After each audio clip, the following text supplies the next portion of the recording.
Hi ಎಲ್ರಿಗೂ ನಮಸ್ಕಾರ. Welcome back to my YouTube channel. 2 ದಿನದಿಂದ ಸ್ವಲ್ಪ ಬ್ಯುಸಿ ಇದ್ದೆ, ಹಾಗಾಗಿ ವೀಡಿಯೋಸ್ ಅಪ್ಲೋಡ್ ಮಾಡೋಕ್ಕಾಗಿರಲಿಲ್ಲ. ಇವತ್ತೊಂದು ಸ್ಪೆಷಲ್ ರೆಸಿಪಿಯೊಂದಿಗೆ ಬಂದಿದ್ದೀನಿ. ಇದು ಆ್ಯಕ್ಚುಲಿ ಹೇಳಬೇಕು ಅಂದರೆ ನಮ್ಮ ಅಕ್ಕನ ರೆಸಿಪಿ. ಅವಳು ಇದೊಂದು ಸತಿ ಟ್ರೈ ಮಾಡಿ ನೋಡು ಹೇಳು ಅಂತ ಅಂದಿಲ್ಲ, ಹಾಗಾಗಿ ಮಾಡ್ತಿದ್ದೀನಿ.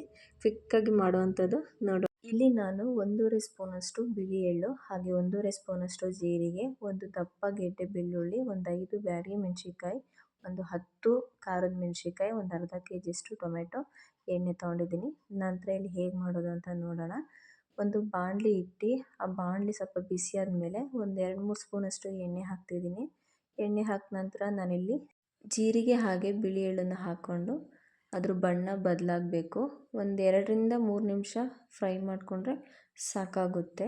ಅಲ್ಲಿವರೆಗೂ ಇದನ್ನು ಎಣ್ಣೆಯಲ್ಲಿ ಚೆನ್ನಾಗಿ ಫ್ರೈ ಮಾಡ್ಕೋಬೇಕು. ನಂತರ ಇಲ್ಲಿ ನಾನು ಬೆಳ್ಳುಳ್ಳಿ ಹಾಕ್ಕೊಂಡು ಒಂದು 2-3 ನಿಮಿಷ ಚೆನ್ನಾಗಿ ಫ್ರೈ ಮಾಡ್ಕೋತಿದ್ದೀನಿ. ನಂತರ ಇದು ಫ್ರೈ ಆದಮೇಲೆ ನಾನು ತಗೊಂಡಿರೋಂಥ ಖಾರ ಹಾಗೆ ಬ್ಯಾಡಗಿ ಮೆಣಸಿನ್ಕಾಯಿ ಎರಡನ್ನೂ ಅದ್ರ ಬಣ್ಣ ಬದಲಾಗಿ ಮನೆಯೆಲ್ಲ ಪರಿಮಳ ಬರುತ್ತೆ ಅಲ್ಲಿವರೆಗೂ ಫ್ರೈ ಮಾಡ್ಕೋಬೇಕು. ನಿಮಗೆ ಗೊತ್ತಾಗುತ್ತೆ ಅದು ಬಣ್ಣ ಬದಲಾಗಿ ಕಲರ್ ಚೇಂಜ್ ಆಗಿ ಮನೆಯೆಲ್ಲ ಪರಿಮಳ ಬರುತ್ತಲ್ಲ, ಆವಾಗ ಅದು ಫ್ರೈ ಆಗಿದೆ ನನಗೆ ಗೊತ್ತಾಗುತ್ತೆ. ಅಲ್ಲಿವರೆಗೂ ಅದನ್ನು ಚೆನ್ನಾಗಿ ಫ್ರೈ ಮಾಡ್ಕೊಳ್ಳಿ. ಒಂದು 5-10 ನಿಮಿಷ ಫ್ರೈ ಆದರೆ ಸಾಕೋದು. ನಂತರ ಇದನ್ನು ಕಂಪ್ಲೀಟ್ ತಣ್ಣಗಾಗಕ್ಕೆ ಬಿಡಬೇಕು. ಅದು ಫುಲ್ ತಣ್ಣಗಾದ್ಮೇಲೆ ಇಲ್ಲಿ ಒಂದು ಮಿಕ್ಸಿ ಜಾರ್ಗೆ ನಾನು ತಗೊಂಡಿರೋಂತಹ ಮಿಶ್ರಣನ ರುಬ್ಕೋಬೇಕು. ಇದು ಫೈನ್ ಪೇಸ್ಟ್ ಆಗಿದ್ರೂ ಪರವಾಗಿಲ್ಲ. ನೆಕ್ಸ್ಟು ಟೊಮೆಟೊ ಹಾಕ್ಕೊಂಡು ರುಬ್ಬುವಾಗ ಅದು ಫೈನ್ ಪೇಸ್ಟ್ ಆಗುತ್ತೆ. ನಂತರ ಇದಕ್ಕೆ ನಾನು ತರಿತರಿಯಾಗಿ ರುಬ್ಬಿದ್ದೀನಿ. ಈಗ ಟೊಮೆಟೊ ತಗೊಂಡಿದ್ದೀನಿ, ಈ ಟೊಮೆಟೊ ಹಾಕ್ಕೊಂಡು ನುಣ್ಣಗೆ ರುಬ್ಕೊಂಡಿದ್ದೀನಿ. ನೋಡಿ ಇಲ್ಲಿ ಈ ಥರ ಫೈನ್ ಪೇಸ್ಟ್ ಆಗಬೇಕು. ನಂತರ ಇಲ್ಲಿ ನಾನು ಈ ಚಟ್ನಿಗೆ ಒಗ್ಗರಣೆ ಹಾಕೋತಿದ್ದೀನಿ. ಫ್ರೈ ಮಾಡ್ಕೊಂಡಿದ್ವಲ್ಲ ಅದೇ ಬಾಣಲಿಗೆ ನಾನಿಲ್ಲಿ ಒಂದು 5-6 ಸ್ಪೂನಷ್ಟು ಎಣ್ಣೆ ಹಾಕೋತಿದ್ದೀನಿ.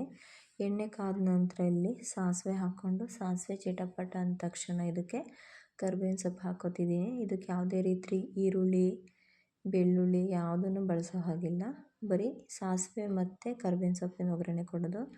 ನಂತರ ಇಲ್ಲಿ ನಾನು ರುಬ್ಬಿರೋಂತಹ ಮಿಶ್ರಣನ ಸೇರಿಸ್ಕೊಳ್ತಿದ್ದೀನಿ. ಚೆನ್ನಾಗಿದು ಎಣ್ಣೆಯಲ್ಲಿ ಫ್ರೈ ಆಗಬೇಕು. ಇದು ಆಲ್ಮೋಸ್ಟ್ 1 ಮಂತ್ವರೆಗೂ ಇದನ್ನು ಸ್ಟೋರ್ ಮಾಡ್ಕೊಂಡು ಇಡ್ಬೋದು. ಚಟ್ನಿ ಏನು ಹಾಳಾಗಲ್ಲ. ಇಲ್ಲೊಂದು ಸ್ವಲ್ಪ ಉಪ್ಪು ಸೇರಿಸ್ಕೊತಿದ್ದೀನಿ, ರುಚಿಗೆ ತಕ್ಕಷ್ಟು. ನಿಮ್ಗೆ ನೋಡ್ಕೊಂಡು ಉಪ್ಪು ಹಾಕ್ಕೊಳ್ಳಿ. ತುಂಬ ಚೆನ್ನಾಗಿರುತ್ತೆ ಇದು.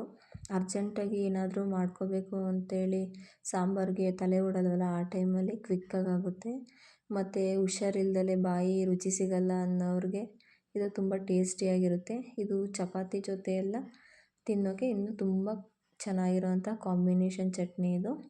ಚೆನ್ನಾಗಿತ್ತು. ಇದು ನಮ್ಮ ಅಕ್ಕ ಹೇಳ್ಕೊಟ್ಟಿದ್ದು ರೆಸಿಪಿ. ಇದನ್ನು ಒಂದು 2 ನಿಮಿಷ ಹಿಂಗೆ ಕೈ ಆಡಿಸಿ ಇದನ್ನು ಈ ಥರ ಲಿಡ್ ಕ್ಲೋಸ್ ಮಾಡಬೇಕು. ಯಾಕೆಂದರೆ ಇದು ಗಟ್ಟಿಯಾಗಿರುತ್ತಲ್ವ, ಹಾಗಾಗಿ ಆರುತ್ತೆ ಅಂತ ಅಷ್ಟೇ. ಸ್ವಲ್ಪ ಅದನ್ನು ಹಂಗೆ ಒಂದು 2 ನಿಮಿಷ ಮುಚ್ಚೋದು ತೆಗಿಯೋದು ಕೈ ಆಡಿಸೋದು ಮಾಡ್ಕೋತಿದ್ದೀನಿ. ಅದು ನೀಟಾಗಿ ಚೆನ್ನಾಗಿ ಫ್ರೈ ಆಗುತ್ತೆ. ಅಲ್ಲಿವರೆಗೂ ಇದನ್ನು ಒಂದು 5-10 ನಿಮಿಷ ಚೆನ್ನಾಗಿ ಫ್ರೈ ಆಗಬೇಕಿದು. ಯಾಕೆ ಅಂದರೆ ಒಂದು ತಿಂಗಳವರೆಗೂ ಸ್ಟೋರ್ ಮಾಡ್ತೀವಲ್ಲ, ಹಾಗಾಗಿ ಒಂದು 5-10 ನಿಮಿಷ ಚೆನ್ನಾಗಿ ಇದನ್ನು ಫ್ರೈ ಮಾಡ್ಕೋಬೇಕು.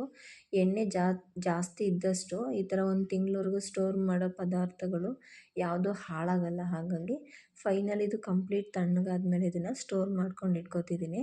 ಪ್ಲೀಸ್ ನನ್ನ ಚಾನಲ್ನ ಯಾರು ಇನ್ನೂ ಸಬ್ಸ್ಕ್ರೈಬ್ ಮಾಡ್ಕೊಂಡಲೇ ನೋಡ್ತಿದ್ದೀರಾ, ಪ್ಲೀಸ್ ನನ್ನ ಚಾನಲ್ ಸಬ್ಸ್ಕ್ರೈಬ್ ಮಾಡಿ. ಸಣ್ಣದಾಗಿ ಏನೋ ಪ್ರಯತ್ನ ಮಾಡ್ತಾಯಿದ್ದೀನಿ, ಪ್ಲೀಸ್ ನಿಮ್ಮ ಸಪೋರ್ಟ್ ಕೊಡಿ ನನಗೆ. ಈ ವಿಡಿಯೋ ಇಷ್ಟ ಆದರೆ ನನಗೆ ಲೈಕ್ ಮಾಡಿ, ಶೇರ್ ಮಾಡಿ, ಕಾಮೆಂಟ್ ಮಾಡಿ. ನೆಕ್ಸ್ಟ್ ಯಾವ ಥರ ವಿಡಿಯೋ ಬೇಕು ಅಂತೇಳಿ ನನಗೆ ಕಾಮೆಂಟ್ ಮೂಲಕ ತಿಳಿಸಿ. ನಾನು ನಿಮಗೆ ಬೇಕಾಗಿರೋಂಥ ವೀಡಿಯೋಗಳನ್ನೇ ಮಾಡಿ ಹಾಕ್ತೀನಿ. Thank you so much.